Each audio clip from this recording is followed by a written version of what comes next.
Jedan od efikasnijih igrača, Milena Gojković, pobeda vašeg tima, vodili ste gotovo svih 60 minuta. Kako ste videli večerašnji meč protiv Bekamenta Bukovičke Banje? Čestitam ekipi Bekamenta na fer i korektnoj igri. Mi smo u utakmicu ušli skroz rasterećeno. Takođe, igrali smo bez dva, mogu da kažem, isto ključna igrača. Pola od nas isto bilo rovito, bolesti, ovo ono, ali smo smogle snagu, ušli skroz rasterećeno, nismo imali šta da izgubimo i dali smo svoj maksimum. Svaka na terenu je dala svoj maksimum i evo došli smo do osvojenih velika 2 boda.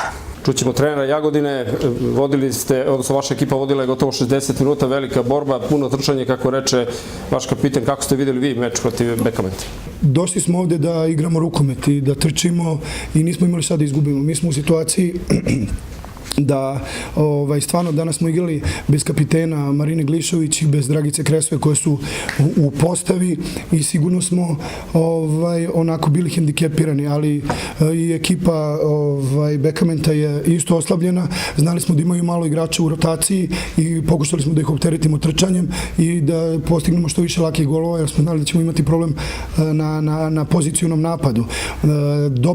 Dobro smo skautirali, dobro smo zatvorili pivotmena, to nam je bilo broj 1 i Danijelu Ilić, tako da su danas devojke odradile onako posao maksimalno i mislim da smo zasluženo pobedili. Marija Petrović, kružni napadač domaćeg tima, kako ste videli današnji meč? Pa ovako, prvo želim da čestitam protivnicima na fer i korektnoj igri. Mislim da je danas bio najveći problem to što nismo bili u punom sastavu.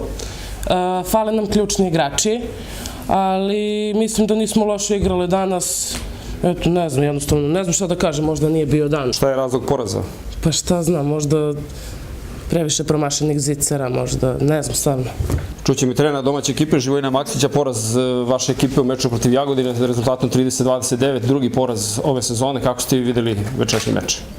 Počest ekipi Jagodine igračicama na pobedi. Težak poraz za nas, u principu nismo uspeli da nadoknadimo neke stvari koje su nam bile problem, je li tako? Znači najveći problem nam je bio i dalje kao i svim utakmicama, znači trčanje, tako sve ekipe protiv nas imaju tu strategiju, znači da eventualno tim brzim, da kažem, kontranapadima dođe situaciju, znači da postignu gol. Nemam nešto mnogo da kažem, ali tako, znači dugo je prvenstvo, kao što vidite, znači maltene od samog početka veliki broj klubova, jedni protiv drugog, tako dobi gube utakmice, tako da ono što se tiče nas, nezadovoljavajući rezultat, tako treba što pre razmišljati, znači u kom pravcu treba da idemo, da se podignemo i da normalno i dalje budemo glavni favoriti za osvajanje titula. Po vama, da li je veći problem odbrana ili napad? Čini mi se da je u prvom delu sezone bilo više kontranapada, verovatno zbog bolje odbrane. Kako ocenjujete taj segment igre? Pa pazite, znači ono kad se izgubi, ako vidite veliki broj tehničkih grešaka i realizacije, uvijek je problem na kraju da dovodi do toga da ekipa bude poražena, ali tako. Znači ključni danas je bilo specifično, u ključnim momentima nismo postizali golove kad je bilo nerešeno ili eventualno jedan razlik, ali tako nismo uspevali da dođemo da to poboljšamo i da eventualno uđemo u neku mirnu završnicu. Na kraju nismo se snašli, znači to jest nismo uspeli da nadigramo ekipu Jagodine.